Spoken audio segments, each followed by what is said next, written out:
Mail पे ना दे दूँ, हाँ सर, है ना, मेल पे ले दूँ।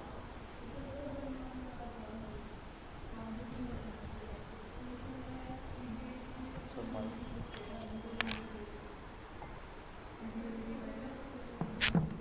इस पे अरुण सेठ की क्लासेस खुली हुई है ना?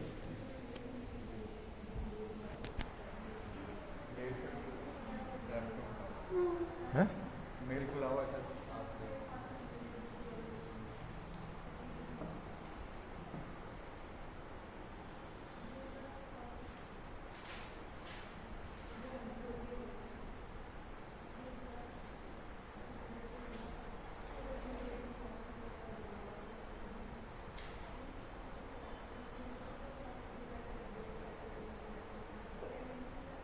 रिकॉर्डिंग ऑन है? लाइव चल रही है सर। अच्छा,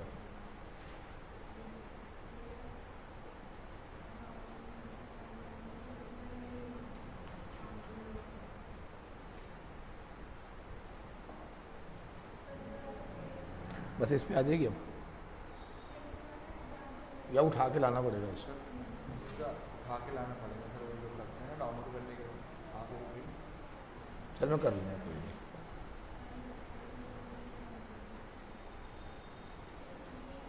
हाँ जी, so very very good afternoon.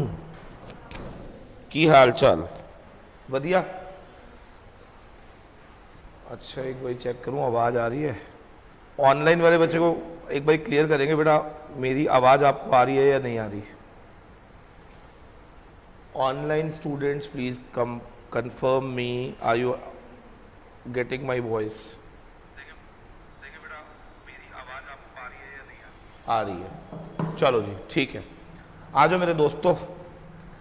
अच्छा चलो बताओ जी, हम लोग क्या पढ़ रहे हैं? FM eco, right? एंड इसमें we started with financial management. कौन बताएगा फाइनेंशियल मैनेजमेंट में हम लोगों ने क्या पढ़ा था? एक बार जरा फटाफट से रिवाइज करते हैं, ठीक है? Financial management is all about making decisions, very good, in relation to finance.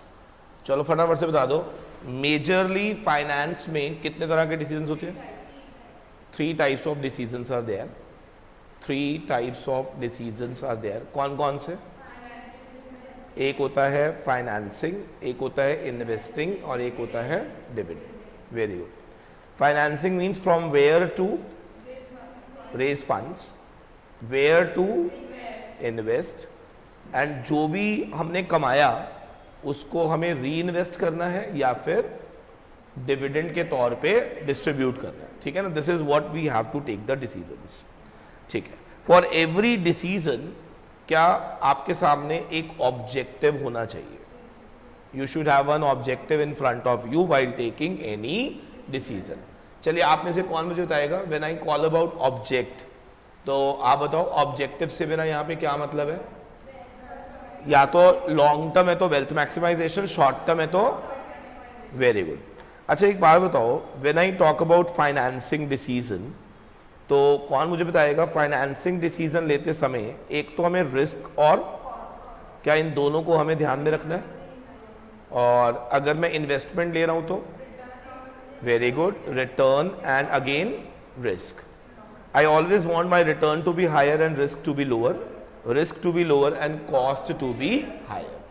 मेरे ख्याल से सबको क्लियर था ये। लॉक कर सकते हैं? लॉक कर सकते हैं बेटा? अच्छा कॉस्ट कम, सॉरी, कॉस्ट कम रिस्क कम, रिटर्न ज़्यादा रिस्क कम, ठीक है।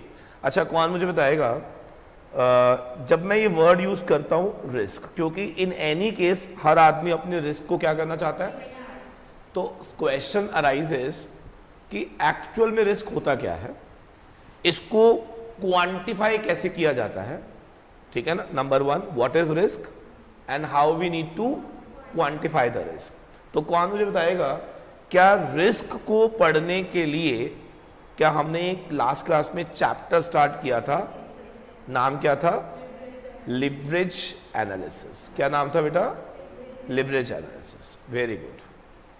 Leverage analysis. चलिए कौन बताएगा मुझे, when I talk about leverage analysis, तो मैंने आपसे पहले ही बोला था कि लीवरेज हम बाद में पढ़ते हैं, पहले वी टॉक अबाउट रिस्क। पहले हम सिंपली रिस्क की बात करते हैं। चलो फटाफट से बता दो, द मोमेंट आई से रिस्क, क्या रिस्क का मतलब अनसर्टेनिटी है? वेरी गुड, ड्यू टू, अगर हमारी लाइफ में कोई ऑब्लिगेशन है और उस ऑब्लिगेशन को हम पूरा कर पाएंगे या नहीं, इस चीज की क्या है, तो क्या that creates risk, that creates risk. Very good. अच्छा कौन मुझे बताएगा, किसी भी बिजनेस में रिस्क कितने तरह की होती है? Types of risk 3। एक था operating risk, financial risk, combined risk. अच्छा बताओ मुझे, आपको मैं एक सिचुएशन दूंगा, आपने बताना है ये कौन से रिस्क है। मेरे कॉस्ट में एफसी पाया गया, ऑपरेशनल रिस्क। सो अगर फिक्स्ड कॉस्ट पाई जाती है इन माय कॉस्ट स्ट्रक्चर, क्या ये रिप्रेजेंट करता है ऑपरेशनल रिस्क को? अगर मेरे डेट में या मेरे कैपिटल स्ट्रक्चर में अगर डेट पाया जाता है, तो क्या ये फाइनेंशियल रिस्क शो करेगा? और अगर दोनों पाए जाए तो? Very good. तो अगर एफसी भी है और डेट भी है, एफसी भी है और डेट भी है, तो हम सिंपली क्या बोलते हैं, that we are having combined risk. एक बार फटाफट से बोलेंगे, we are having combined risk. क्या मैं इसको लॉक कर सकता हूं? डन डन डन, ठीक है। अच्छा अब मेरा एक क्वेश्चन है कि जानते हुए कि एफसी होना रिस्की है, जानते हुए डेट का होना भी रिस्की है, बावजूद इसके क्या हम रिस्क लेते हैं? Why? Because every risk gives you responsiveness. Come on, क्या देखने को मिलती है? And responsiveness can be, it can be, अगर फेवरेबल है तो it will give you high profits, क्या अदरवाइज क्या ये हाई लॉस भी दे सकती है? Very good. तो अब आप में से कौन मुझे बताएगा, कोई भी आदमी लाइफ में रिस्क क्यों ले रहा है? प्रॉफिट के लिए ले रहा है या रिस्पॉन्सिवनेस के लिए? रिस्पॉन्सिवनेस के लिए लेता है, लेकिन वो रिस्पॉन्सिवनेस फेवरेबल हो क्या, ऐसा हमारा मानना होता है, इसीलिए क्या हम वो रिस्क ले लेते हैं? यस और no? And that responsiveness is nothing but called as क्या? लिवरेज। इसी का नाम है लीवरेज। क्या सबको क्लियर हो गया जी? So if somebody ask you what is leverage, तो हम क्या बोलते हैं? It is responsiveness in your profits due to risk. समझ आ गया? Due to risk. It may be operational risk, it may be financial risk, कोई भी रिस्क हो सकता है, याद रखना। क्या सबको क्लियर? Very good. अब अगला क्वेश्चन जो आ रहा है वो ये था, क्योंकि रिस्क 3 प्रकार की थी, OR, FR, CR, operational risk, financial risk, combined risk. क्या हर रिस्क के कॉरस्पॉन्डिंग क्या एक रिस्पॉन्सिवनेस आएगी? बताओ। OR के कॉरस्पॉन्डिंग OL, FR के कॉरस्पॉन्डिंग FL, CR के कॉरस्पॉन्डिंग CL। तो अगर कोई पूछे how many types of leverages do we have, logic समझ आ रहा है? क्यों? क्योंकि एवरी लीवरेज क्या कॉरस्पॉन्डिंग टू रिस्क है। ऑपरेशनल लीवरेज की वजह ऑपरेशनल रिस्क, फाइनेंशियल लीवरेज की वजह एंड कंबाइंड लीवरेज की वजह। अच्छा कौन मुझे बता सकता है operating leverage, financial leverage, combined leverage, इन तीनों की मिनिमम वैल्यू क्या 1 होती है? मिनिमम वैल्यू क्या होती है? तो अगर मैं आपसे पूछूं कि एक कंपनी जो है वो अनलिवर्ड है, क्या है? तो उस कंपनी का फाइनेंशियल लीवरेज कितना होगा? 1। 0 नहीं होता कभी भी, कभी भी नहीं। तो अगर मैं ये बात ना बताऊं ना, और मैं अक्सर ऐसे ये सवाल पूछता हूं और मैं ऐसे बोलता हूं कि चलो बताओ अगर मेरी कंपनी में रिस्क नहीं है तो मेरा लीवरेज क्या होगा, तो बच्चा छूटते ही बोलता है 0। छूटते क्या बोलता है? सर नो रिस्क, मतलब लीवरेज है ही नहीं, लीवरेज है ही नहीं मतलब 0। बट ऐसा नहीं है, मिनिमम वैल्यू क्या होती है बेटा? 1 होती है। तो अगर मैं कभी भी बोलूं कि मेरा कंपनी का फाइनेंशियल लीवरेज 1 है, मेरी कंपनी का financial leverage, what does it mean? कि मेरी कंपनी में रिस्क है ही नहीं। समझ आ गया या नहीं? यस प्लीज, वेरी गुड, बहुत बढ़िया। अब मुद्दा यहां पर क्या था, किसी भी कंपनी का अगर ओएल हाई है तो इसका इंटरप्रिटेशन क्या है कि उसका ऑपरेशनल रिस्क हाई है। अगर उसका ऑपरेशनल रिस्क हाई है तो इसका इंटरप्रिटेशन क्या है कि उस कंपनी की फिक्स कॉस्ट हाई है। क्या डन हो गया? बोलो। FL high, financial risk high, यानी कि कंपनी ने जरूरत से ज्यादा क्या उठाया हुआ है? डेट उठाया हुआ है। CL high, combined risk high, क्या कंपनी ने डेट भी उठाया हुआ है और कंपनी की कैपिटल में डेट भी है और कॉस्ट में फिक्स कॉस्ट भी है। Is that clear? पक्की बात है। अच्छा, इसके बाद अब मैंने आपको सिखाया था how to quantify. Come on, how to, चलो बता दो फटाफट से। ओएल का formula EBIT, FL, very good, and what about CL? Very good, alternatively very good. जब ये फॉर्मूलाज हम बना रहे थे ना तो हमने एक परसेप्शन लिया था, क्या कि प्रेफरेंस नहीं है। मैंने बताया था ना, we ignored impact of preference. हमने इग्नोर करा था किसको? प्रेफरेंस को। लेकिन मेरा क्वेश्चन, अगर क्वेश्चन में क्या दिया हो तो फॉर्मूले में थोड़ा क्या आएगा? तो अभी हमने वो नहीं पढ़ा, ठीक है ना, वो आज हम पढ़ेंगे। So let's do one thing, एक क्वेश्चन मैं आपको देता हूं, from there we will start. अच्छा, एक चीज मुझे और बता दो, हमने लास्ट क्लास में जाते जाते पढ़ी थी। ओएल का फॉर्मूला है कंट्रीब्यूशन अपॉन में EBIT। अच्छा, एक और चीज बता दो, अगर ओएल 2.5 टाइम्स है तो इसका इंटरप्रिटेशन क्या होगा? वेरी गुड, परसेंटेज चेंज इन EBIT 2.5 टाइम्स परसेंटेज चेंज इन, वेरी गुड, ठीक है जी, यानी कि वो 2.5 गुना होगा। अगर ये 5 होता तो 5 गुना हो जाता, अगर ये 10 होता तो 10 गुना हो जाता। अच्छा, चेंज से मेरा क्या मतलब है? Always favourable. चेंज का मतलब क्या? बढ़ना, या ये घट भी सकता है। हाँ, तो याद रखना, अगर सेल बढ़ रही है तो ये 2.5 गुना बढ़ेगा, अगर घट रही है तो ये घटेगा भी। समझ आ गया? तो फ्लक्चुएशन क्या 2.5 गुना होगी, जो भी फ्लक्चुएशन होगी वो, तो इसीलिए क्या उसके अंदर रिस्पॉन्सिवनेस आ रही है ना भाई। जैसे समझ ना, मैंने देखो, जैसे आप समझना, मैं इसको थोड़ा सा और प्रैक्टिकली समझा दूं, आपको और बेटर समझ आएगा। मैं अभी ना पीछे गोवा गया, ठीक है, तो गोवा गया तो जो वेव्स थी और जो हवा थी वो सेम डायरेक्शन में थी। सेम डायरेक्शन में, मतलब हवा जो है ना, जिस डायरेक्शन में हवा थी ना उसी डायरेक्शन में हम बोट में थे। तो हमने क्या देखा, भाई ने बोट की स्पीड बंद कर दी तो भी बोट चली जा रही है। क्या उसको एक रिस्पॉन्सिवनेस मिल रहा था? समझ रहे ना? अच्छा, अब मैंने क्या देखा, जाते समय ना वो 20 की स्पीड पे चला रहा था, लेकिन ऐसा लग रहा था 100 की स्पीड पे चल रहे हैं हम लोग, यानी कि 5 गुना। वही जब हम वापस आ रहे थे तो वो 100 पे चला रहा था, ऐसा लग रहा था 20 पे चल रहे हैं। कुछ समझ आया? So that is responsiveness. Sometime favourable, हाँ, तो फेवरेबल का मतलब वो आपकी डायरेक्शन में है, अनफेवरेबल मतलब वो एंटी डायरेक्शन में है। समझ आया नहीं? सो दैट इज लीवरेज, ठीक है कि नहीं? तो अच्छा, मैंने उसको बोला यार एक बात बता। अच्छा, एक चीज और थी, आप देखो हम लोग ना कई बार पढ़ाई करते हैं, रियल चीजों को लाइफ में यूज करना पड़ेगा तभी मजा आएगा। तो जाने का किराया, बोट पे बैठोगे 50 रुपए, आने का किराया 100 रुपए। अब बताओ, आप बताओ। ना ना, आप रुक भी सकते हो वहां पे।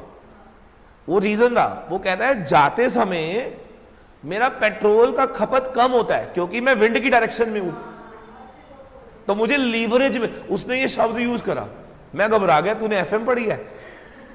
कहता है भाई मुझे ना लीवरेज मिल रही है क्योंकि मैं उसी डायरेक्शन में जा रहा हूं जिस डायरेक्शन में, तो मुझे स्पीड कम करनी पड़ती है, डीजल मेरा कम फूकता है।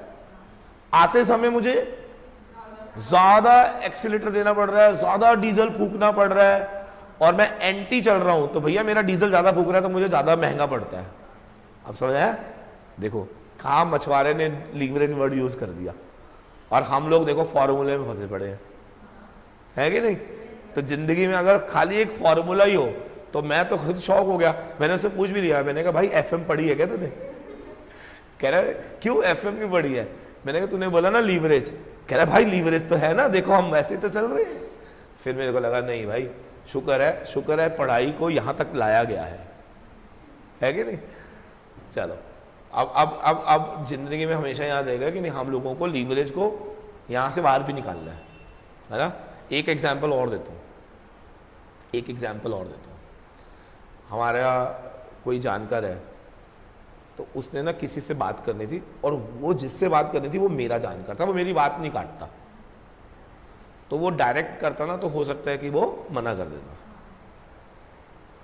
तो उसको किसी ने कहा कि तू ना यही बात अरुण सर से कहलवा, तुझे लीवरेज मिलेगा।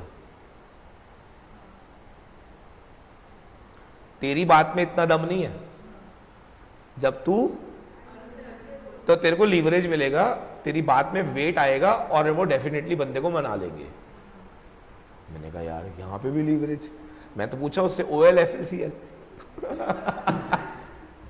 समझ आया नहीं? हाँ, तो दैट इज लीवरेज, रिस्पॉन्सिवनेस, है ना? तो अभी क्या होगा, जैसे मान ले तुमने कई बार नोटिस करा होगा, अगर आप ढलान पे हो, है ना, और तुम दोनों भाग रहे हो, ऐसे तेज तेज भाग रहे हो, और तेरे को इसको गिराना है, तो तेरे को तेज धक्का देना है, हल्का सा। क्यों? क्या तेरे को ढलान से लीवरेज मिल रही है ना?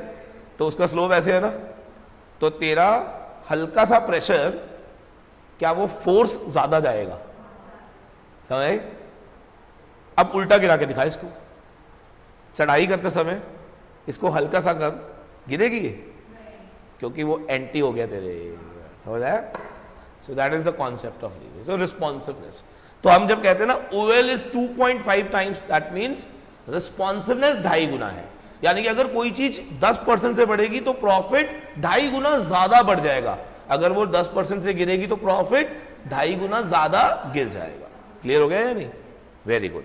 अभी चलते हैं, what is the meaning of the term FL? याद करके बताओ फॉर्मूला क्या था? EBIT अपॉन, अगर ये 3 टाइम्स हो तो बेटा percentage change in, very good, will be 3 times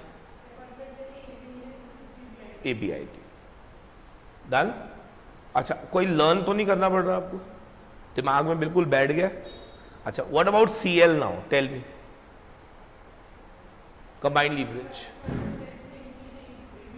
हाँ जी, बोलो कैसे करेंगे? पहले फॉर्मूला बताओ मेरे को। क्वांट्री अपॉन, वेरी गुड। क्या इसको OL इंटू FL भी बोलते हैं? और अगर इसका फॉर्मूला लगाना हो तो CL, अगर लेट्स से CL की अगर वैल्यू जो है मान लो 5 टाइम्स है, तो percentage change in EBT will be percentage change in sales. मेरे ख्याल से just in 10 to 15 minutes we revise what we did in the last 2 hours. 2 घंटे का रिवाइज हमने कर लिया, ठीक है ना?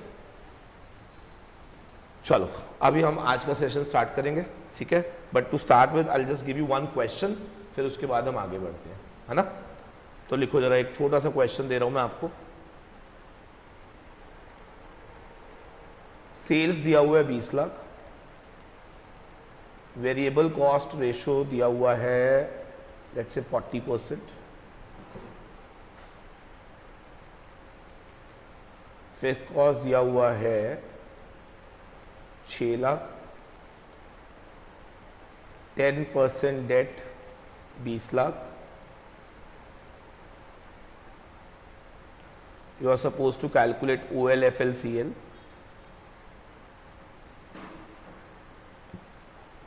ठीक है जी, नंबर 1 आपको OLFLCL निकालना है बेटा।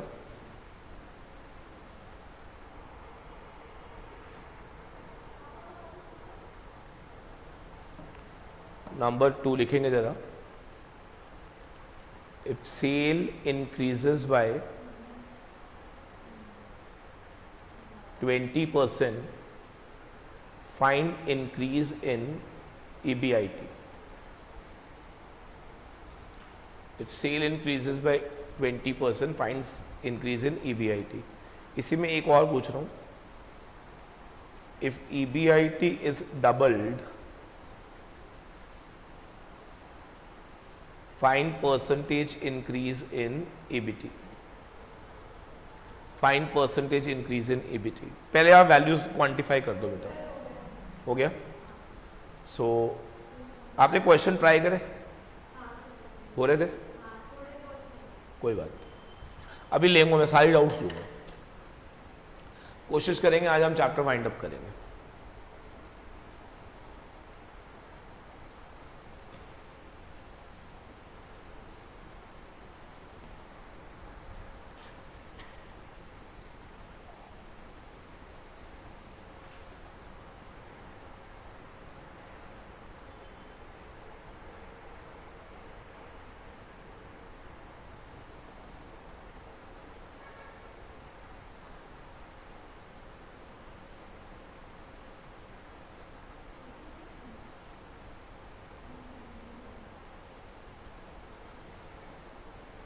चलो बताना जरा, सेल कितना है? 20, VCR 40%, 8 लाख हो गया, ये 12, 6, व्हाट अबाउट इंटरेस्ट?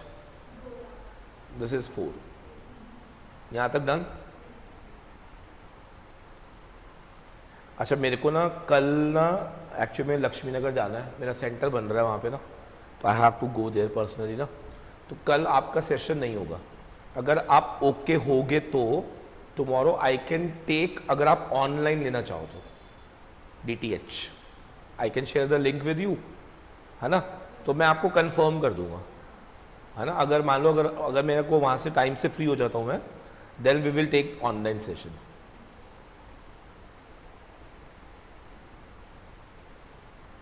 अच्छा मुझे बताओ OL कितना आया बेटा जी? Very good, this is 12/6, this is 2 times. What about FL बेटा? EBIT upon EBT, this is 6/4, 1.5 times. Very good. And what about CL? Very good. It is 3 times. Great going, great going.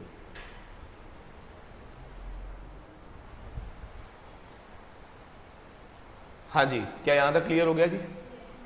अब जो मैं question पूछूंगा उसका जवाब देना, ठीक है। पहले देखो मैं आपको बताता हूँ क्वेश्चन अटेम्प्ट कैसे करते हैं। हमेशा एक बात याद रखो कि जब भी परसेंटेज वाला क्वेश्चन आता है तो आपने ना किस में चेंज आ रहा है और किसकी वजह से आ रहा है, पहले उसको सर्कल कर लो। फिर आप 1 सेकेंड लगेगा, क्योंकि अभी आप शुरुआत में क्वेश्चंस कर रहे हो, तो I want you should take time, जल्दबाजी नहीं है, गलत नहीं करना आगे, है ना। तो आप सोचो सेल और EBIT इस दौरान एक ही ऑब्लिगेशन होता है, फिक्स कॉस्ट। तो क्या इन दोनों का रिलेशन क्या OL डिफाइन करेगा, है ना। तो पहले अपने माइंड को पहले आराम से इस तरह से लेकर आया करो। अगर इन दोनों का ये जो रिलेशन है वो OL डिफाइन करेगा, तो अब हम पिक करेंगे OL को, क्योंकि OL की वैल्यू क्या है? तो percentage change in will be double of, very good, percentage change in, beautiful. क्या ये लिखना हमें आ गया? कम ऑन, क्या ये हमें लिखना आ गया? अब आप मुझे बताएंगे कि हमें कौन सा चेंज गिवन है, कौन सा चेंज गिवन है। तो यहां पे ट्वाइस ऑफ 10%, क्या ये आंसर 20% आएगा ना? 20 है तो आंसर 40 आएगा। सो माई EBIT विल इंक्रीज बाय 40% अगर मेरा OL, अगर सेल बढ़ेगी बाय 20%। अच्छा क्या इसको हम जस्टिफाई कर सकते हैं? बिल्कुल कर सकते हैं। देखो इसको हम क्रॉस चेक कर लेते हैं एक बारी, क्योंकि कई बार ना क्वेश्चन पेपर में ऐसे भी आएगा, ऑल्सो जस्टिफाई योर आंसर। चलो बताओ मेरे बच्चे, 20% से अगर मैं बढ़ा दूं इसको, तो 20 लाख का 20%, 8 लाख का 20%, 160, तो क्या ये 960 हो जाएगा? तो यहां पर कितना बचेगा? 1440। ये तो 6 ही रहेगा, तो क्या ये 840 आ गया? बोलो मेरे प्यारे बच्चे। चलो अब आप मुझे बताओ, इधर देखो, इट इज वेरी एविडेंट कि हमारा EBIT जो है क्या वो 2,40,000 से बढ़ रहा है? अब आप चेक करके देखो ये कितना परसेंट है। 240 डिवाइड बाय 6 लाख इंटू 100, क्या ये 40% ही है? और हमने पहले ही बोल दिया था कि कितने से बढ़ेगा? वेरी गुड, लो जी, डन। अब आ जाते हैं मेरे बच्चे नेक्स्ट क्वेश्चन पे, जो कि मुझे लगता है कि अक्सर बच्चा गलत करता है।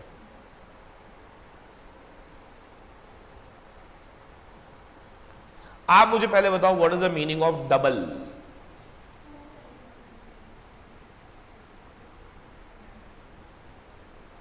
डबल आज तक का मेरा लाइफ का रिकॉर्ड है 100% एरर। जो बोलेगा गलत बोलता है। डबल, अच्छा ऐसा भी हो सकता है 3 टाइम लिख दे, वो 4 टाइम लिख दे, या 300% लिख दे। अब सुनो जरा ध्यान से, मैं तेरे से एक सवाल पूछता हूं। 2 रुपए की चीज 4 रुपए की हो गई, डबल हो गई? कितना परसेंट राइज है?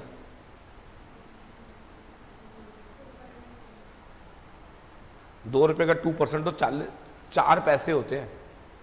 2 रुपए की चीज 4 रुपए की हो गई, डबल हो गई, 100% राइज। कोई चीज जब डबल हो रही है तो वो 100% बढ़ रही है। हाँ जी, कोई चीज डबल हो रही है तो मतलब वो, तो कौन मुझे बताएगा? सेल डबल मतलब परसेंटेज राइज 100% है। समझ आ गया नहीं? देखो मेरी बात को समझना, क्या हमें हमेशा परसेंटेज में चाहिए? क्योंकि मैंने जो फॉर्मूला दिया उसमें क्या लिखा? Percentage rise in this is equal to, यानी कि आपको जो क्वेश्चन में चाहिए वो क्या होना चाहिए? तो पहले वाले क्वेश्चन में आपको दिक्कत नहीं आई ना? क्यों नहीं आई? दिया ही हुआ था 20%, तो आपने एकदम फटाक से कर दिया। अब अगले वाले क्वेश्चन में उसने ट्रैप मार दिया, उसने यहां पर क्या लिख दिया?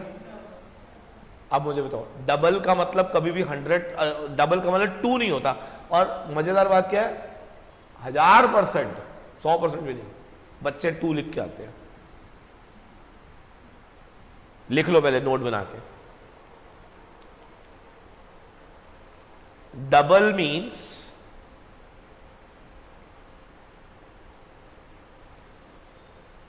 Percentage rise 100%। डबल का मतलब होता है 100% राइज। हाँ जी, डबल का मतलब क्या होता है? 100% राइज। समझ आ रही है नहीं? बोल मेरे काके। अब बच्चा कहता है सर मेरे को नहीं समझ आया, तो ये देखो ऐसे कर लेते हैं। ये देखो 80 रुपए वाली चीज 160 की हो गई, क्या ये डबल है? डबल तो यही है ना। 10 रुपए वाली चीज 20 की हो गई, 2 रुपए वाली चीज 4 की हो गई, ऐसे तो बोलोगे। अब इसमें परसेंटेज राइज कितना है? परसेंटेज राइज का फॉर्मूला होता है चेंज अपॉन बेस इंटू 100। समझ आया? फॉर्मूला क्या होता है? Change upon base into 100। क्या ये परसेंटेज राइज देता है? समझ आ गया? तो कभी भी अगर आपको कभी भी परसेंटेज ना दिया हो ना, परसेंटेज में निकालना हो, तो कैसे निकालते हैं? Change upon base into 100। तो आप लिख लो इसको ना, for computation of percentage rise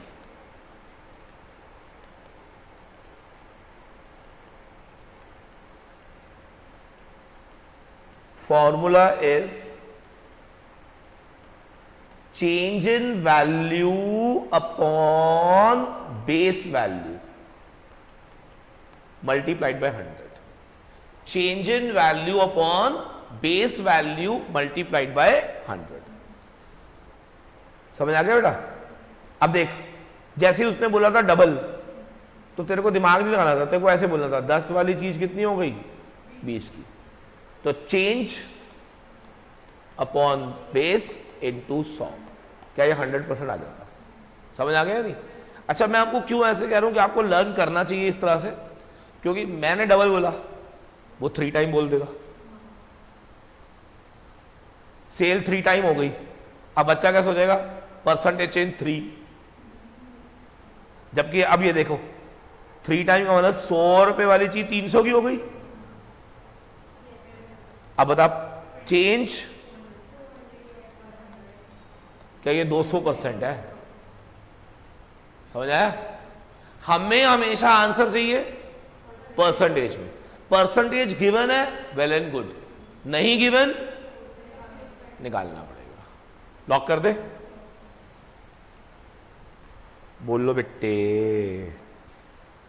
नया सीखा कुछ? क्या सीखा? कि जब भी परसेंटेज ना दिया हो तो always first calculate in terms of percentage. What is the formula for that? Change upon base into 100। बोलो, upon base value multiplied by 100। नहीं समझ आया? चल, अब एक बार चेक करना कितने कॉन्सेप्ट हम कर चुके हैं। Let me first finish the chapter, then we will take doubts.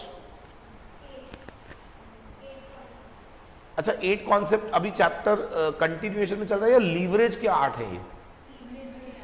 अच्छा, मतलब वो तो हमने ब्रेक कर दिया था ना? ठीक है, आ जाओ जरा बेटा, concept number 9 for the chapter of leverage.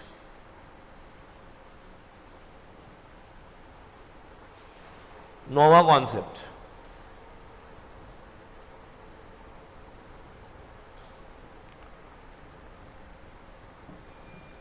सुनिएगा जरा ध्यान से पहले। कॉन्सेप्ट नंबर 9 क्या कहता है? लिखो, value of leverages when preference is given.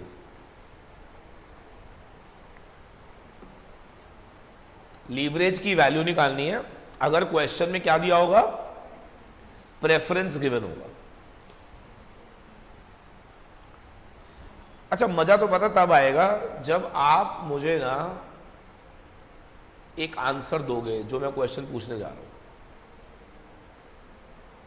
पूछू? पक्का? सोच लो। ऑनलाइन वाले बच्चों, आवाज आ रही है कि नहीं आ रही? ओ, ऑनलाइन वाले बच्चे विश भी नहीं करते, नालायक। गुड आफ्टरनून नहीं बोलना, कुछ नहीं बोलना इन्होंने।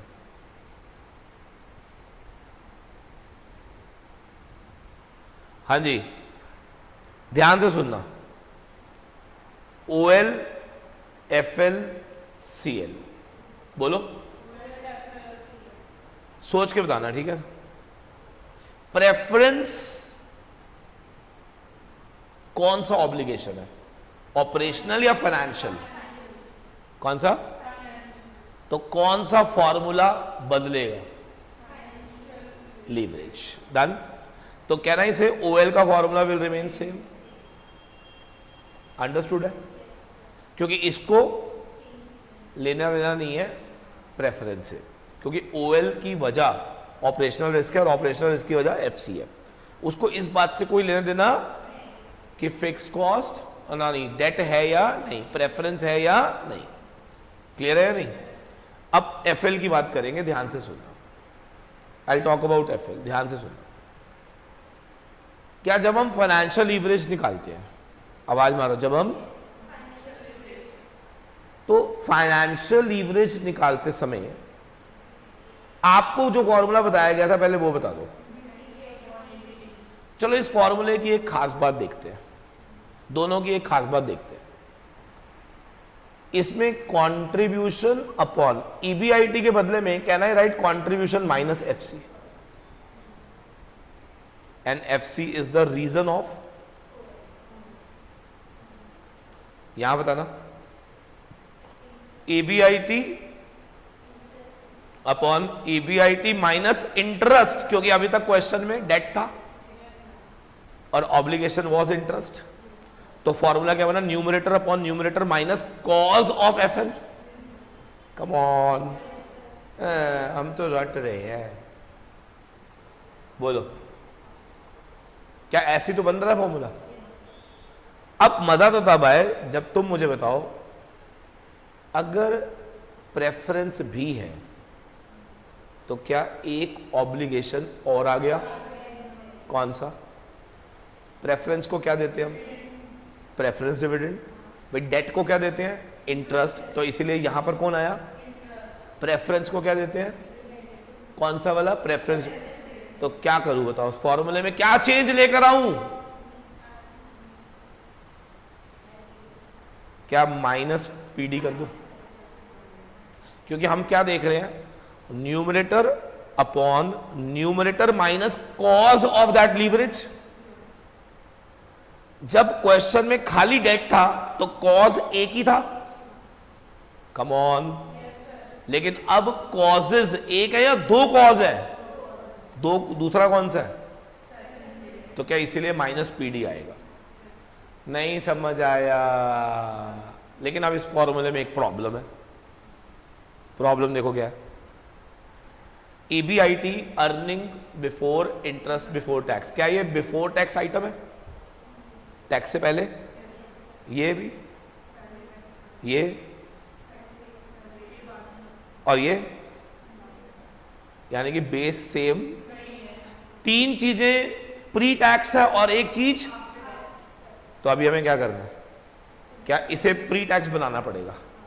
क्या बनाना पड़ेगा? तो एक चीज याद रखना, किसी भी चीज को प्री टैक्स बनाना हो तो divide by 1 minus tax rate कर देते हैं। बोलो। हाँ, ऐसे क्यों? रीजन दो ना। नहीं, मैं रीजन देता हूं। मैं बताता हूं। देखो, मेरी बात को ध्यान से समझना। मान लो आपके पास 20 रुपए है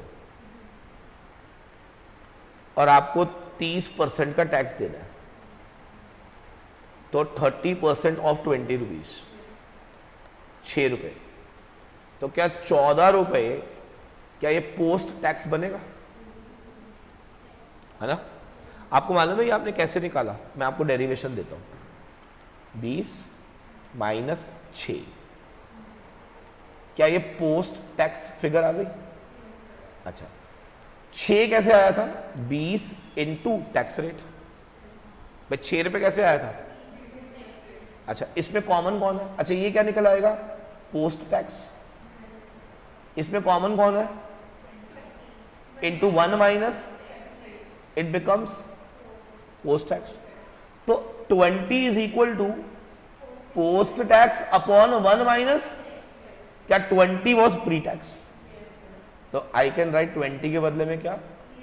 तो कोई भी चीज अगर मुझे प्री टैक्स बनानी है, क्या उसको डिवाइड कर दो बाय 1 माइनस। वेरी गुड, समझ आ गया नहीं? So that will give you pre tax item. बोलो जल्दी जल्दी, बोलो फटाफट से। समझ आ गया?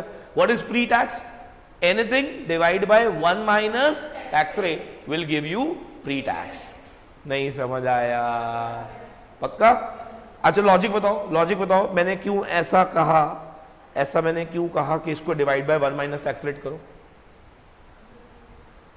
Pre tax and this was, so हमने इसको भी क्या कर दिया ताकि बेस सबका सेम रहे।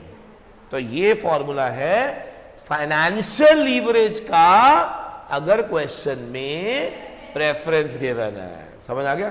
तो आप सिर्फ यही नोट करेंगे, ठीक है ना? लिखो, मैं लिखवाता हूं आपको। No change in the formula for operating leverage. No change in the formula for operating leverage. OL के फॉर्मूले में किसी भी तरह का कोई भी चेंज नहीं आएगा due to presence of preference.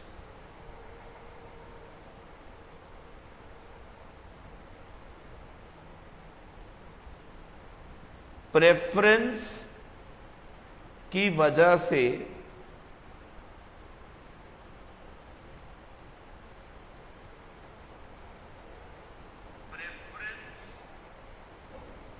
There will be no change in the formula for OL. क्या ये समझ आ गया नहीं? But the formula for FL will be,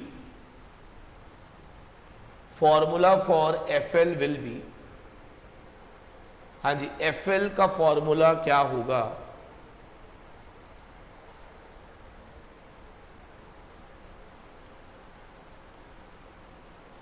EBIT upon EBIT minus interest minus PD upon 1 minus tax rate. That's it. EBIT upon EBIT minus interest minus PD upon 1 minus tax rate will be the new formula for computation of financial leverage. Done, done, done. Are you sure? पक्का वाला? अच्छा एक बात बताओ, क्योंकि CL was combined effect of OL and FL, तो FL बदलना तो क्या CL बदल जाएगा? तो CL में लिखो OL into FL, कॉन्ट्री upon EBIT, EBIT upon EBIT minus interest minus PD upon 1 minus tax rate. EBIT काट दो,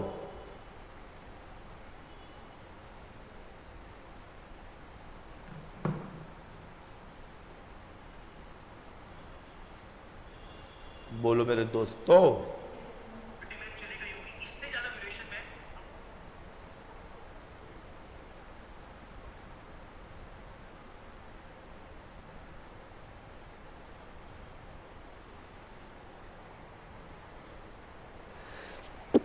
सॉरी, क्या सबको क्लियर है बेटा? पक्का वाला? चलो जी, बहुत बढ़िया, बहुत बहुत शानदार. So should you try one question? लिखो जरा. यार फैन बंद ना करें कि ठीक लग रहा है?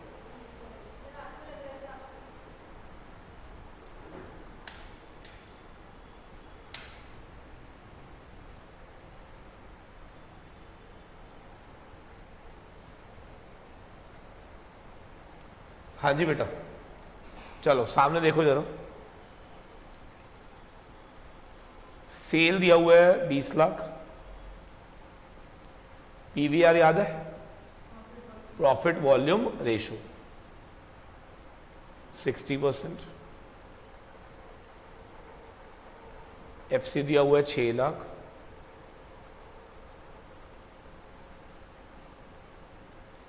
%10 डेट है 20 लाख एंड 12% का प्रेफरेंस दिया हुआ है 5 लाख.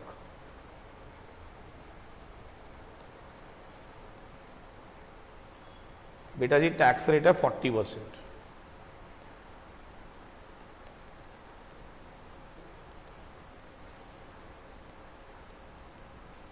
आपको निकालना है OL FL CL.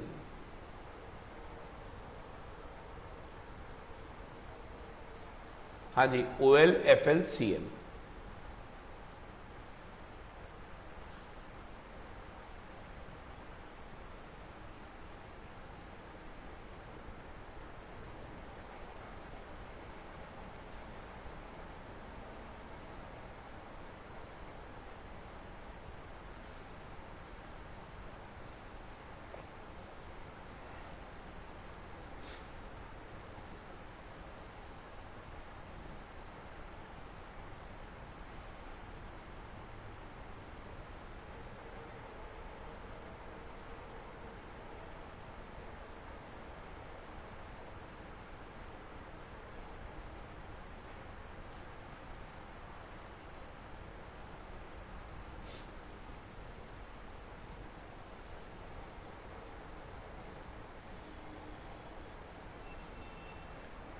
OL FL CL तीनों निकालने हैं.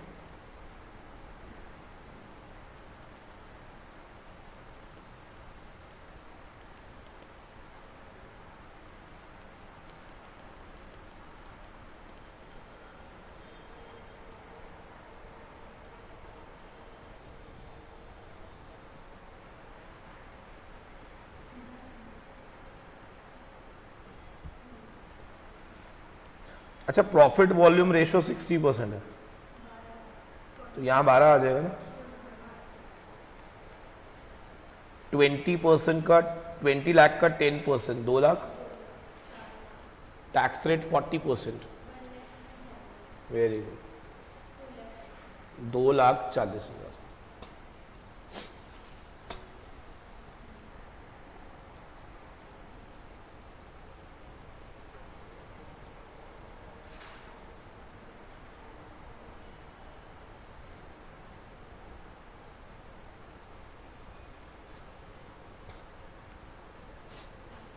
अच्छा, अब मुझे को कोई बताएगा OL कितना आया तुम्हारा? Very good. FL का फॉर्मूला बताओ क्या होगा? EBIT divide by EBIT minus interest minus PD upon 1 minus tax. अच्छा, कई बार बच्चा मुझे ऐसे बोलता भी है कि सर मैं EBIT upon EBT minus PD लिख दूं, आंसर इज राइट। बात तो वही आएगी ना। Tell me what is the figure for EBIT? 6 lakh upon 6 lakh minus interest 2 lakh minus PD preference dividend कितना आ रहा है? प्रेफरेंस डिविडेंड कितना है? 60,000। 1 माइनस टैक्स रेट 40%। 40% को कैसे लिखते हैं? 0.4। बताना कितना आंसर आएगा? 6/3। If I am not wrong this is 2 time again.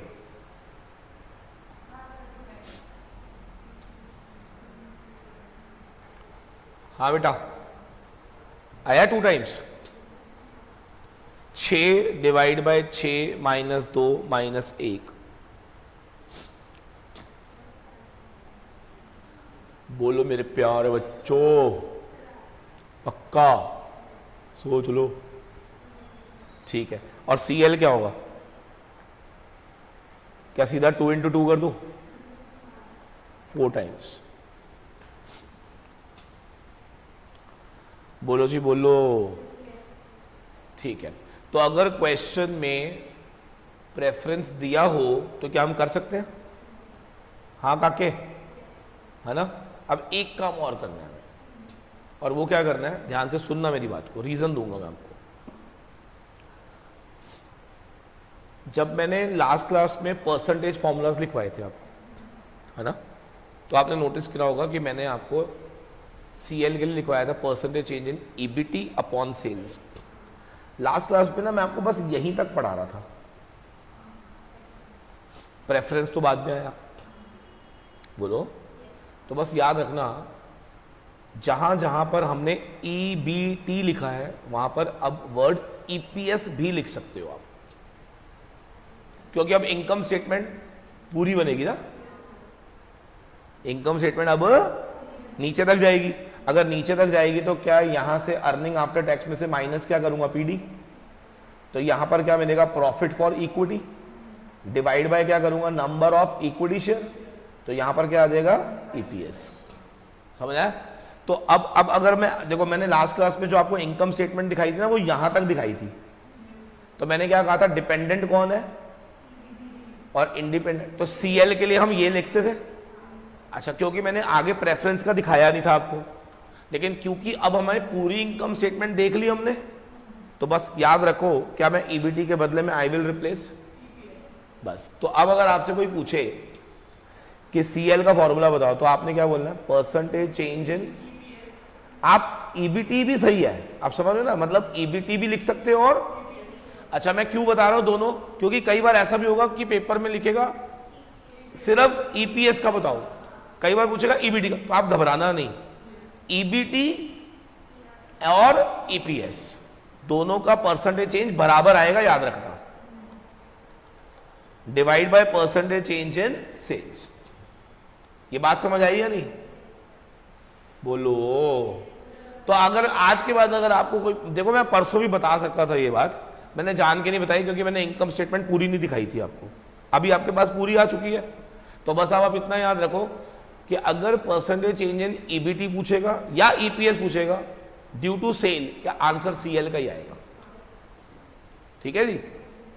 अच्छा, FL में भी percentage change in EBT upon percentage change in EBIT था ना, और EBT को now you can replace with EPS। Done? पक्की वाली बात? श्योर? एक क्वेश्चन करते हैं प्रूफ के साथ कि जो मैं बोल रहा हूं मैं सही बोल रहा हूं या नहीं, चेक कर लेते हैं। लिखो।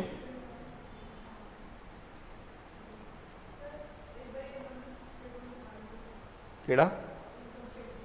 ये लो, इनकम स्टेटमेंट बना लो पूरी।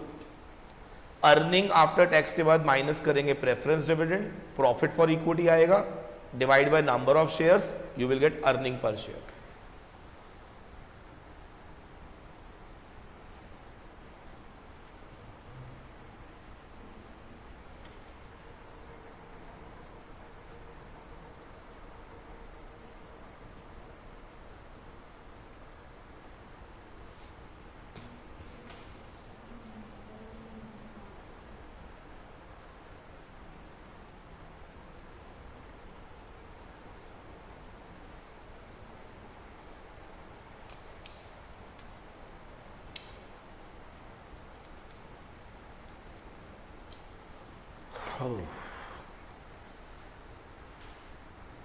आप लोगों की बाकी सब्जेक्ट की क्लासेस कब से हैं?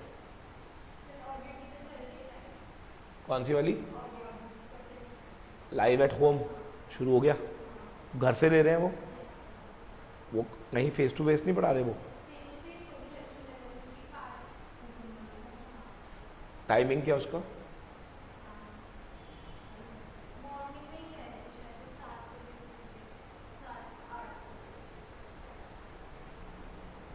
तो आप वो भी ज्वाइन कर सकते हो। अच्छा, अगर आपने ऑनलाइन ले लिया तो अब ऑनलाइन में ही हो।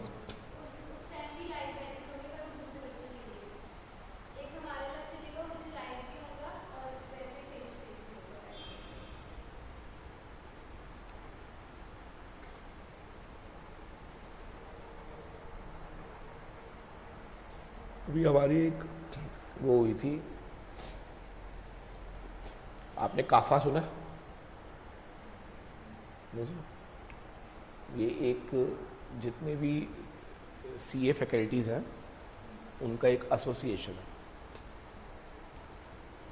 तो उसमें अभी हम लोग पीछे हमारा एक मीट था, उसमें कपिल सर के साथ ही बैठा हुआ था मैं, तो हम लोग वो डिस्कशन कर रहे थे कि क्लास के टाइमिंग्स वगैरह कैसे रखने हैं, क्या रखना है।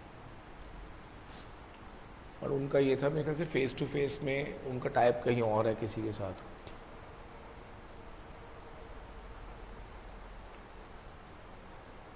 चलो लिखो जरा नेक्स्ट।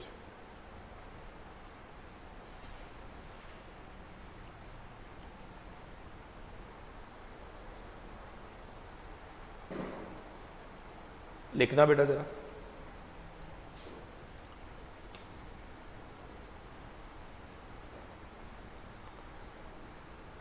एक छोटा सा क्वेश्चन करेंगे विद प्रूफ, है ना? पहले पूरी, अच्छा आप हमेशा पता क्या करा करो, लीवरेज के क्वेश्चन को ना करने का एक बेस्ट तरीका क्या होता है कि आप हमेशा इनकम स्टेटमेंट पहले पूरी बनाओ, उसके बाद रीड द क्वेश्चन, ठीक है ना? लिखो। सेल्स गिवन है 10 लाख, पीवीआर 50%,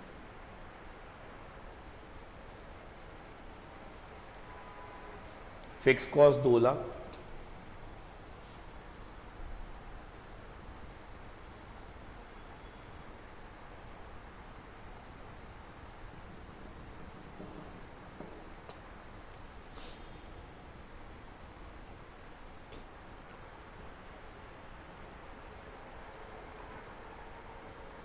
रुको जरा, तुम्हारा ना डेसिमल में चला जाएगा आंसर, 2.5 लिख लो।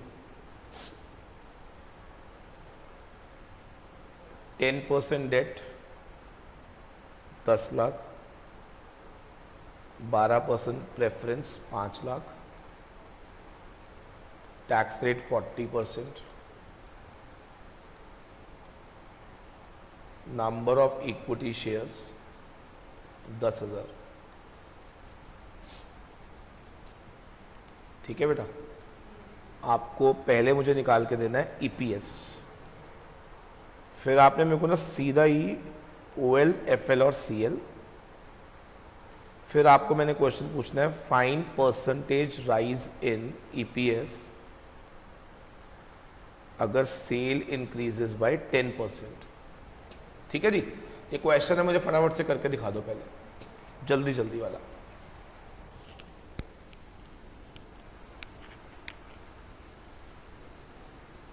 जल्दी जल्दी करेंगे सारे बच्चे।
हाँ जी बेटा, हेलो हेलो हेलो हेलो, हाँ जी। चलो, आई होप आंसर आ गया होगा आपका। तुम्हें यकीन है तुम्हारा ठीक है? प्रूव हुआ तुमसे? देखो, आओ सामने देखते हैं जरा। सबसे पहले sales 10 lakh, variable cost, contribution, FC, EBIT, interest, EBT, tax, EAT divide by ना minus preference dividend, earning for equity divide by number of shares, EPS. यही है ना? चलो आप बताओ मुझे फटाफट से। सबसे पहले tell me what is the figure for sales. हाँ जी, figure for sale is 10 lakh. PVR 50% है तो यहाँ 5 आएगा, ये भी 5। डेट एफसी 2.5 है तो ये 2.5 लाख आ गया बेटा। इंटरेस्ट 1 लाख, ये 1.5 लाख आ गया। 40% देंगे इसको हम 60,000, तो वी आर लेफ्ट विद 90,000। 90 में से 60 ये ले जाएगा, 30,000, 10,000 शेयर्स, 3 रुपये ईपीएस। लॉक कर दूं? What is earning per share? जल्दी बोलो, what is earning per share? Earning per share, मजे नहीं आए। अर्निंग पर शेयर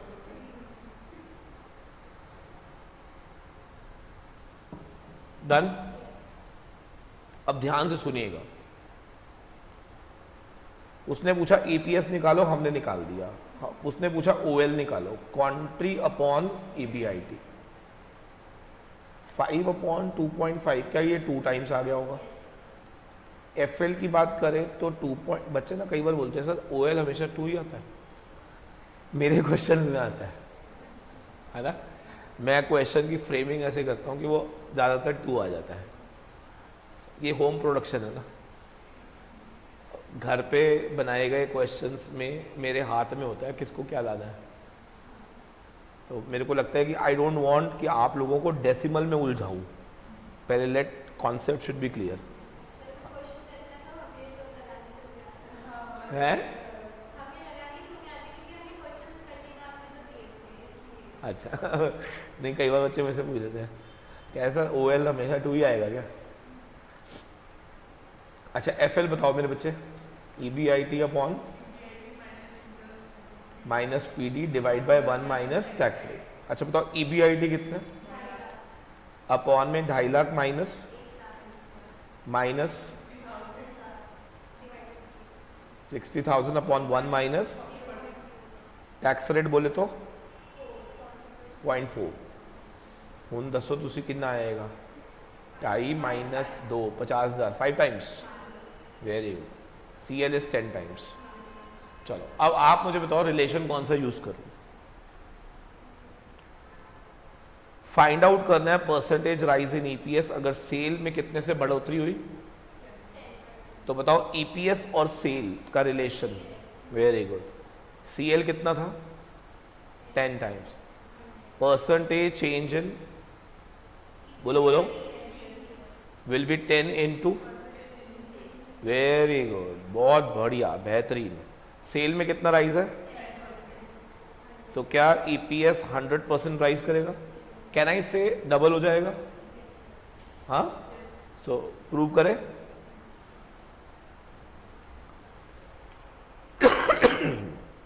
इधर देखो बेटा, 10% राइज, 11, 5.5, 5.5। मुझे ये बताना तो नहीं पड़ेगा ना कि वीसी भी सेम प्रपोर्शन में राइज होता है। मैं ना फिर भी एक चीज क्लैरिफाई कर देता हूं, आपको थोड़ा सा समझना पड़ेगा। यदि सेल बढ़ने की वजह वॉल्यूम है तो वीसी भी बढ़ेगा, लेकिन अगर सेल बढ़ने की वजह सेलिंग प्राइस है तो वीसी नहीं बढ़ता। मालूम है ना? आपने मार्जिनल कॉस्टिंग में पढ़ा होगा, है ना? तो सेल बढ़ने की, यानी कि मैं जब भी अजम्पशन ले रहा हूं कि लीवरेज के चैप्टर में जब भी बोलेगा सेल बढ़ी है, तो क्या मैं वॉल्यूम मानूंगा, और क्योंकि वॉल्यूम बढ़ा है तो मेरी वीसी भी बढ़ेगी। समझ आ गया ना? Very good. 40% 2 लाख का 80, 120 60 डिवाइड बाय 10,000, क्या 6 रुपये आ गया? क्या मेरा ईपीएस डबल हो गया? आवाज मारो, मेरा ईपीएस डबल हो गया। क्लियर है या नहीं? प्रूव करने के लिए ना, हाँ बनानी पड़ेगी। बोलो मेरे बच्चे, हो गया प्रूव कि नहीं? देख लो, तुम बोल नहीं रहे, एटीट्यूड पूरा तुम्हारे में है, एटीट्यूड पूरा है बेटा। क्यों ना हो, है ना भाई? क्यों ना हो? एटीट्यूड अच्छी चीज है, बुरी चीज है?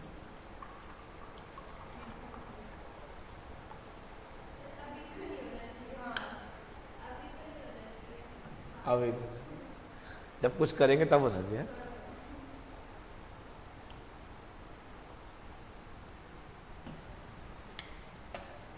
चलो जी, ओके। अब तुसी मन दे दो। अच्छा, एक कॉन्सेप्ट रह गया। कितने हो गए? 9। हाँ, लिखो concept number 10। Very important concept, mark करना। Very very very important concept.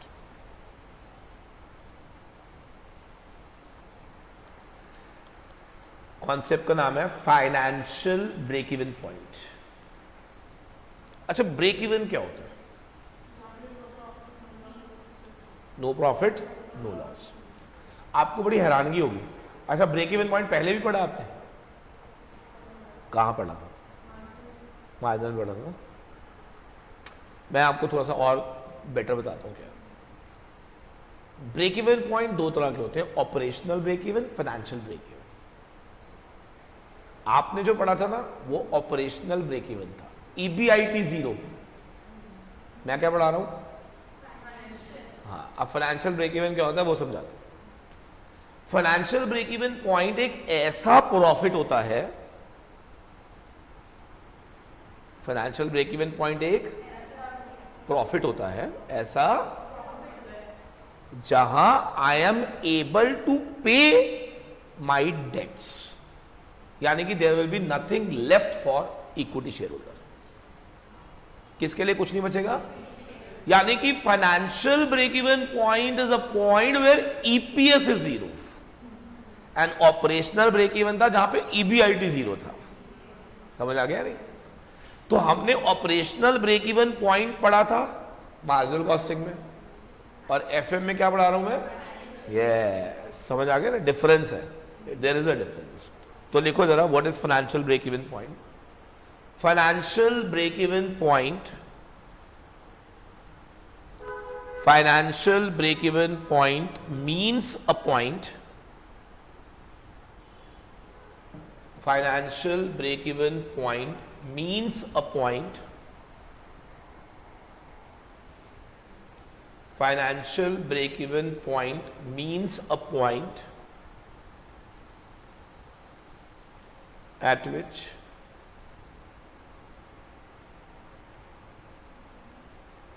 EPS equals to 0, जहां आपका EPS 0 होता है। बोलो बेटा। यस, आगे लिखेंगे, it represents that level of EBIT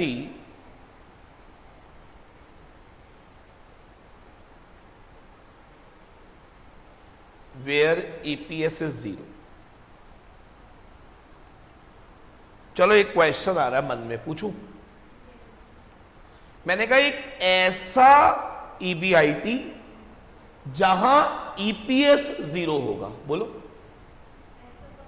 एक ऐसा वाला ईबीआईटी जहां ईपीएस 0 होगा। बच्चा कहता सर एक बात बताओ, मार्जिनल कॉस्टिंग वाला याद कराना, तो मैं वो भी बताता हूं। ऐसी सेल जहां पे ईबीआईटी 0 होगा। अभी मैं क्या बोल रहा हूं, ऐसा ईबीआईटी जहां ईपीएस 0 होगा। समझ आ गया नहीं? तो ये देखो, मैं आपको चार्ट बना के दिखाता हूं, कभी लाइफ में नहीं भूलोगे आप। Sales, EBIT, EPS. ऐसी सेल जहां EBIT will be operational break even point. समझ आ गया? ऐसे ही ऐसा EBIT, EPS is 0, it is financial break even point. समझ आ गया नहीं? तो आपने पहले कौन सा पढ़ा है? यस, आपने ये पढ़ा हुआ। आपने ऑपरेशनल ब्रेक इवन पढ़ा था, फाइनेंशियल ब्रेक इवन पॉइंट आपने नहीं पढ़ा बेटा।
हाँ जी, चलूं आगे।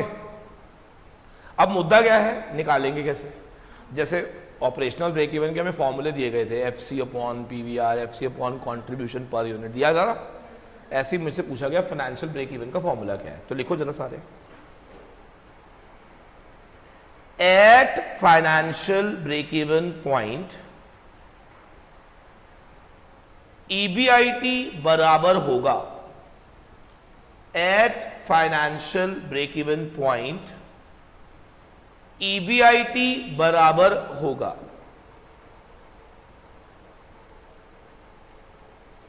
Interest plus PD.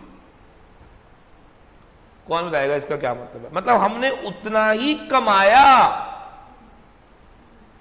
हमने कि हम किसको पे कर पा रहे हैं? डेट वालों को और प्रेफरेंस वालों को। समझ आ गया नहीं?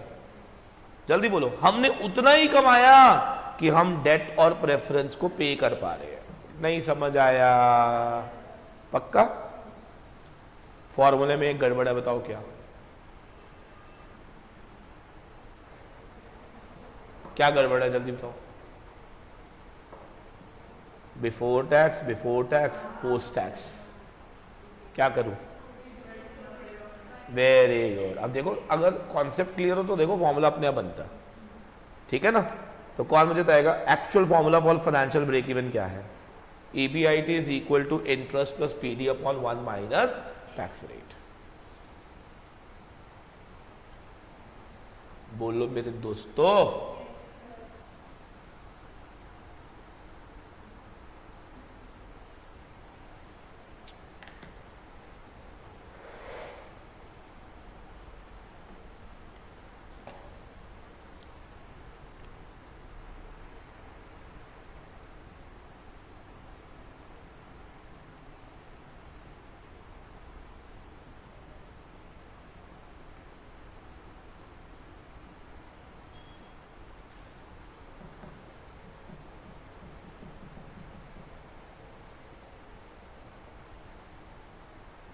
क्वेश्चन दू, लिखो from given information find out financial break even point. नीचे दी गई इंफॉर्मेशन की मदद से आपको निकालना है फाइनेंशियल ब्रेक इवन पॉइंट। अब क्वेश्चन में ना आपको कैपिटल स्ट्रक्चर दिया हुआ है कंपनी का।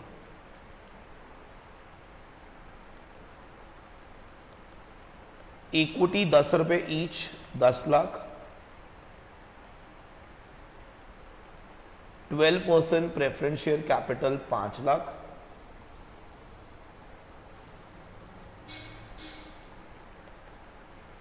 दस % का debt 20 lakh. This is all given to you.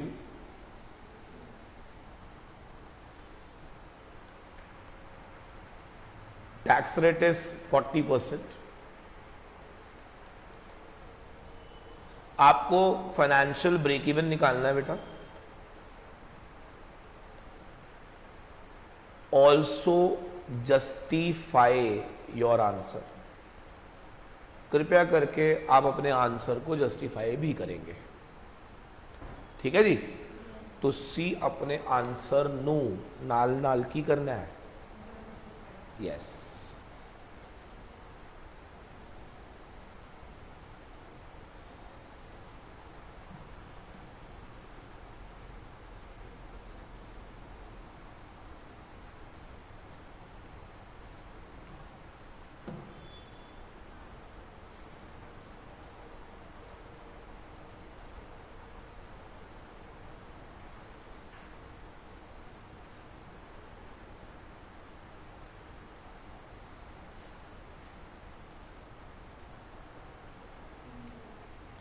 पहले आप निकाल के दिखा दो मुझे। फाइनेंशियल ब्रेक इवन पे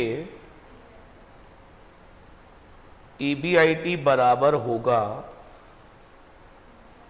plus PD divide by 1 minus tax rate. बताओ जी इस क्वेश्चन में इंटरेस्ट कितना आएगा? Very good. PD कितना आएगा? अपॉन 1 माइनस 0.4, क्या 3 लाख। पहले इंटरप्रिटेशन है। अगर हमारा ऑपरेटिंग प्रॉफिट कितना है? 3 लाख। याद रखना EBIT का दूसरा नाम क्या है? ऑपरेटिंग प्रॉफिट बोलते हैं इसको। क्या बोलते हैं? अगर मेरा ऑपरेटिंग प्रॉफिट कितना होगा तो क्या मैं फाइनेंशियल ब्रेक इवन पे हूं? मैं किस पर हूं? मतलब फाइनेंशियल ब्रेक इवन का मतलब मेरे पास इक्विटी वालों के लिए कुछ भी नहीं बचेगा। यानी कि मुझे मिनिमम ऑपरेटिंग प्रॉफिट कितना चाहिए टू सर्विस माई डेट? बोलो, टू अपने डेट की सर्विसिंग करने के लिए। सर्विसिंग समझते हैं ना, उनको ब्याज देने के लिए, उनको डिविडेंड देने के लिए। अगर मैं 3 लाख से नीचे कमा रहा हूं, I will not be able to service my debt. तो क्या डेट वाले मेरे पे हावी हो जाएंगे? और याद रखना, जब डेट वाले हावी हो जाते हैं, there is a concept called financial distress. क्या बोलते हैं? And that financial distress if continues for a long period, it turns to insolvency. समझ आ गया? डन? तो माय पॉइंट इज कि अगर मैं एग्जैक्ट 3 लाख रुपए कमा रहा हूं, तो at least I am able to service my debt. समझ आ गया नहीं? That is financial break even. That is where you are able to service your debt. But अगर मैं 3 से ज्यादा कमाता तो मे भी कुछ बच जाता मेरे इक्विटी वालों के लिए। बच्चा कहता है सर प्रूव करके दिखाओ। मैं तो नहीं मानता। आओ तो देखते हैं प्रूव क्या है इसका। अगर कंपनी एग्जैक्ट 3 लाख कमा रही है तो उसमें से वो पहले ब्याज देगी 2 लाख का। EBT कितना बचा? फिर वो उसमें से टैक्स पे करेगी 40,000। 60,000 बचेगा। प्रेफरेंस डिविडेंड भी कितना है? 12%, 5 लाख का 60,000। तो अर्निंग फॉर इक्विटी क्या शून्य हो गया? क्या I am at financial break even point? मैं कहां खड़ा हूं? Financial break even. And that's all with the concept. क्या समझ आ गया हमें? बोलो काके। सो इसी के साथ मेरा चैप्टर पूरा वाइंड अप हो गया। अब रह गई हमारी प्रैक्टिस। ठीक है जी। अब आपने अगर क्वेश्चन करे हैं तो आप मेरे से डाउट्स पूछ सकते हो।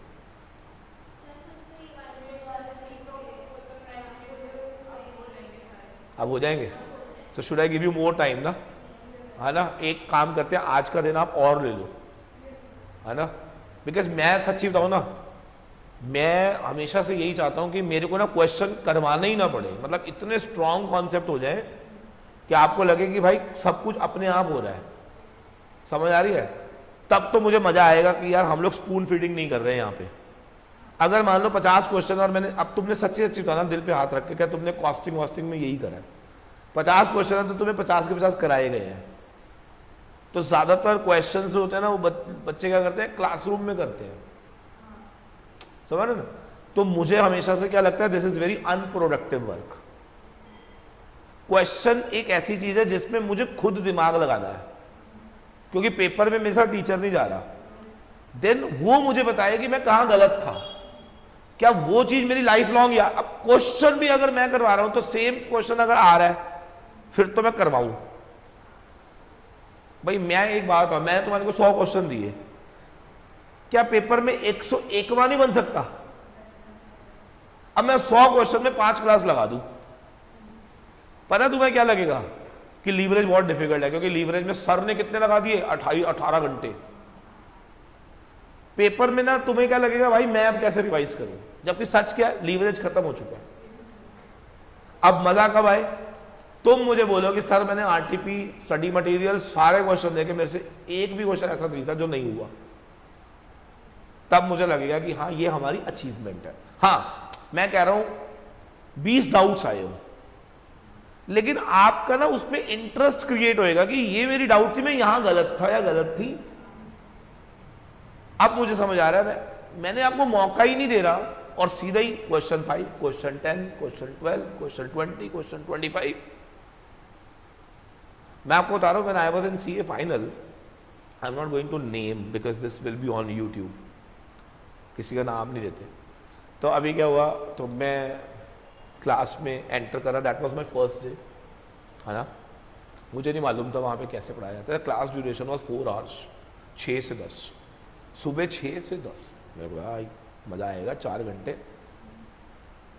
सो I enter to the room, so sir आए, question number 40। What I thought कि मे बी मैंने बीच में से ज्वाइन करा है, and he never read the question also। वो सब लिख रहे हैं। फिर मुझे पता क्या लगा, मुझे लगा शायद इन्होंने क्वेश्चन परसों समझा दिया होगा और बोला होगा मैं आज आते ही आंसर कराऊंगा, वही सीधी बात है, क्वेश्चन मैं समझा चुका हूं। तो मैंने भी नोट कर लिया। Any doubt? Any doubt? किसी ने हाथ नहीं खड़ा करा। मेरे को तो करना ही नहीं था, क्योंकि मेरे को तो चैप्टर के बीच में था मैं तो। फिर 10 जैसी क्वेश्चन था, क्वेश्चन नंबर 49, फिर लिखना। अब मेरा दिमाग सटक गया। अब मैंने बगल वाले से पूछा, मैंने कहा भाई क्या हो रहा है यहाँ पे? क्या सर ने पहले ही क्वेश्चन सारे रटवा दिए थे, अब आंसर करवा रहे हैं? कह रहा है मैंने कहा बता तो दे। कहता है यहां सिर्फ आंसर लिखना है, घर जाना, क्वेश्चन सामने रखना, सर का आंसर रखना। तुम्हें एक एक पॉइंट इतना बढ़िया तरीके से सर लिखवाते हैं कि आपको एक एक पॉइंट समझ आ जाएगा क्या लिखा हुआ है। मैं कुछ बोला नहीं, बिकॉज नाम बड़ा था उनका, तो मुझे लगा यार ठीक होता होगा ऐसा। वो चैप्टर जैसे तैसे करके निकाल दिया। मेरे को लगा चल हटा कोई बात नहीं, अगला नया चैप्टर आएगा तो चल भाई पहले कॉन्सेप्ट बिल्डिंग होएगी, हो सकता है इनके कॉन्सेप्ट हो गए हो, मैं ही गलत हूँ शायद। तो अगले में ना इन्होंने थोड़ा बहुत चैप्टर के बारे में बताया, एंड देन सीधे क्वेश्चन नंबर 12। अब भाई मेरा दिमाग खराब, अब तो भाई मैंने पकड़ लिया। तो अब उन्होंने पूरा करा, तो ना उन्होंने, मैंने एनी डाउट, मैंने हाथ खड़ा कर लिया बड़ी हिम्मत करके, बड़े सारे बच्चे बैठे हुए थे, मैंने बड़ी हिम्मत करी, सीए फाइनल के, तो मैंने हाथ खड़ा कर लिया। हाँ जी बोलो। मैंने कहा सर क्या कहते हैं ना, मेरे को समझ नहीं आया सर ये स्टेप। कौन सा? मैंने कहा स्टेप नंबर 1 नहीं समझ आया सर। लॉजिक चाहिए। मैं हाँ सर थोड़ा सा बता देते सर, मेरा कॉन्सेप्ट और स्ट्रॉन्ग, जिंदगी में हर चीज़ के लॉजिक नहीं होते। अच्छा तू मुझे बता दे आसमान का रंग नीला क्यों? भैंस काली दूध सफेद क्यों? तेरा नाम अरुण क्यों? 4 के बाद 5 क्यों? तेरे पास लॉजिक है? मैंने कहा नहीं। कह रहे फिर तूने क्या करा? बार बार सुना, बार बार सुना, बार बार सुना, तो तुझे याद हो गया कि 4 के बाद 5, तुझे तेरा नाम भी याद हो गया। इस क्वेश्चन को 3 बार घर पे जाके करियो, स्टेप याद हो जाएगा। So I was like oh my God, ये क्या हो रहा है? 6 से 10 में क्या ये करने आऊंगा यहाँ पे? But I just come to the class and just noting down. फिर मैंने अपने दोस्त को बोला, मैंने कहा यार, कह रहा भाई यही होता है यहाँ पे। फिर मैंने मैंने कहा तो ये काम कर, मैं इनको उस समय 12,000 फीस थी, मैंने कहा मैं इनको 12,000 दूंगा, अभी मैंने 2,000 दिए, मैं तो अब आज फीस जमा करानी थी, तो मैं ना इनको नहीं देता, मैं तेरे को 4,000 देता हूँ, तू ना सुंदर सी बुक बना ले, मैं ना ठीक 10 बजे नीचे आया करूँगा, तो तेरे से ना फोटो स्टेट करा के ले जाया करूँगा।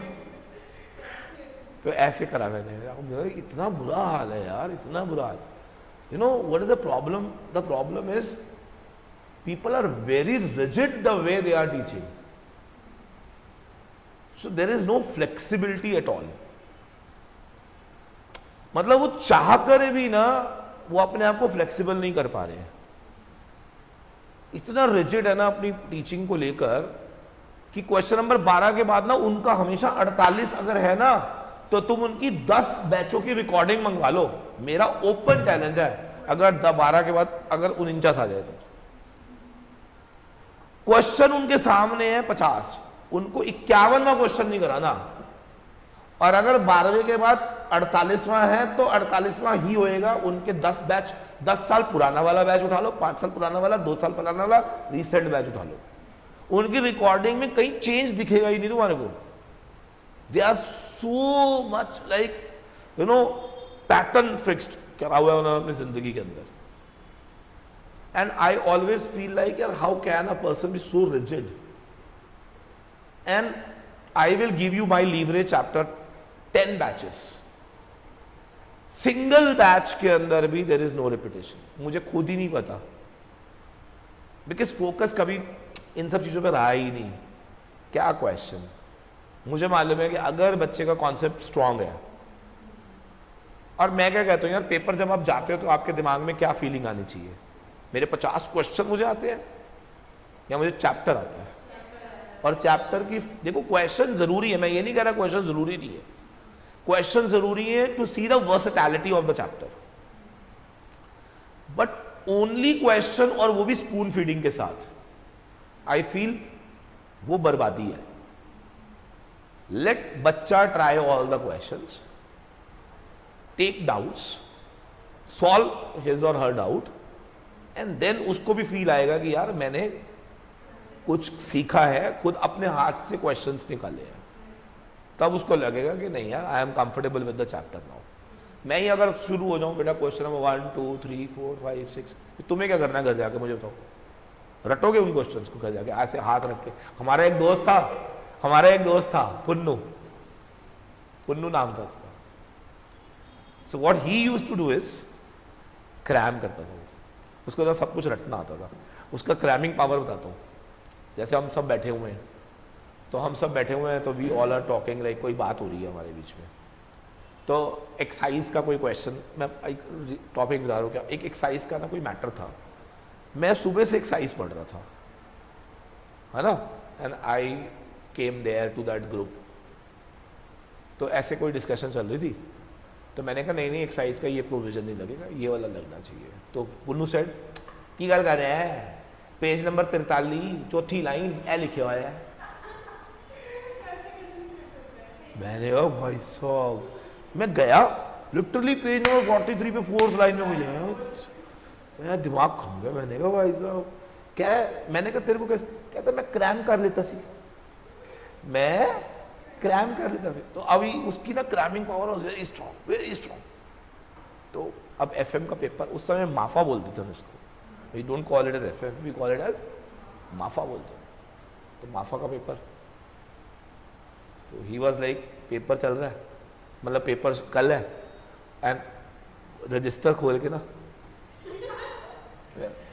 53 दबा। मैंने कहा पुन्नू क्या कर रहा है, पुन्नू कह क्रैम कर रहा है, क्रैम। मैंने कहा क्वेश्चन क्रैम करेगा तू, कह रहा हाँ। मैंने कहा पुन्नू सेम तो ना आएगा, कह रहा मैंने भी पता है। मैंने कहा फिर क्यों कर रहा है ऐसे, कह रहा कदी ते आएगा, जदों आएगा सब तो पहले मैं पास होऊंगा। एंड ही वाज लाइक जैसे पेपर दे के आए तो एक आधा क्वेश्चन तो आ ही जाता था, है तो SR की किताब ही जगह क्वेश्चन नंबर 47 आंसर मेरे को पूछ लो, 3,63,000 ना आंसर है। तो कई बार ऐसे भी हो जाता है। सो आई ऑलवेज पर्सनली फील कि यार आप लोग अपने आप को अगर ग्रो करवाना चाहते हो, don't be rigid to questions, try to take the concept as many as we can take in that chapter, and धीरे धीरे वी विल ट्राई कि हम सारी चीज़ों को अटैचमेंट करेंगे, जोड़ेंगे, एंड देन आपको लगेगा कि हाँ हम कुछ पढ़कर जा रहे हैं जो कि कभी लाइफ में भूलोगे नहीं आप, समझ रहे ना। एंड ऑलवेज ट्राई कि, और मैं आपको दिखाऊंगा अभी बड़े सारे चैप्टर, आई नो मैं कभी नाम नहीं लेता, आई विल टेल यू कितना गलत पढ़ा रहे हैं लोग, कितना गलत पढ़ा रहे हैं आप इमेजिन नहीं कर सकते, जस्ट बिकॉज कि उनका आंसर बुक से मैच कर जाता है, वो प्रूव करते हैं कि we are right, and I will prove everyone कि वो लोग गलत है ना। अभी धीरे धीरे देखो अभी क्या क्या ड्रामे होते हैं। नहीं हम लोग एक्चुअली थोड़ा सा यू नो काफ़ी time, I have been teaching from last 24 years. So होता क्या है कि we were in CS market में थे हम लोग, है ना, तो काफ़ी सारे CS पढ़ा रहे थे हम, तो फोकस ही कभी ऐसे नहीं किया। तो उस दिन हम लोगों ने सोचा यार CA वाला बच्चा जो है वो तो बेचारा गलत पढ़े जा रहा है, डजंट मीन पास हो रहा है तो वो सही पढ़ रहा है ना। तो विवेक सर यू नो, हाँ, तो अच्छा आप उनको उससे पहले से जानते हो या ABC से ही जाने हो? अच्छा पहले से जानते हो। सो अभी मैं आपको बता रहा हूँ, आप लिख लो कहीं पे, डेट लिख लो आज की, ठीक है, जस्ट 6 months, सिर्फ आई विल प्रूव कि कॉन्सेप्चुअल स्टडी क्या होती है। 6 महीने। अभी क्या ना लोगों का थोड़ा सा डर लगता है उनको, ये कहीं हमारा बैच मिक्स तो नहीं कर देंगे CS के साथ है, बट हम लोग अभी जब देखो हमने नहीं करना था तो हम नहीं कर रहे थे, जब हम करेंगे तो करेंगे, ऐसा वाला है ना। इट्स नॉट लाइक, समझ रहे ना भी बात, जब मुझे नहीं पढ़ाना तो नहीं पढ़ाना, तो हमने इतने टाइम नहीं पढ़ाया तो नहीं पढ़ाया, हमने सोचा भी नहीं। लेकिन अब जब सोच लिया पढ़ाना है तो फिर मैटर नहीं करता सामने कितने लोग बैठे हैं, समझ। तो that is what the point is. So I will prove it in 6। तुम्हारे बैच से देखना, तुम्हें ऐसा लगेगा कि फोटो ले लेना मेरे साथ और वो ऑटोग्राफ, कि बाद में तुम बोलोगे ना सर हम पता है इन सर के ना बिल्कुल पास में पढ़ते थे, तो पागल बना रही है। ठीक है कि नहीं, चलो ठीक है फिर, ओके। तो अभी आपने आज सारे क्वेश्चंस करने, ठीक है। तो नेक्स्ट क्लास में हम लोग ये काम करेंगे, अगर आपकी डाउट्स ज़्यादा होंगी तो we will take complete doubt session, अगर डाउट्स कम होंगी तो फिर I will start new chapter and take doubts in the last half hour. So we will decide, आप मुझे बता देना कितने क्वेश्चंस नहीं हुए हैं, अकॉर्डिंगली वी विल प्लान कि हमें नेक्स्ट क्लास में कैसे करना है, राइट। चलो बहुत बढ़िया, मिलते हैं आपसे। हाँ हमारा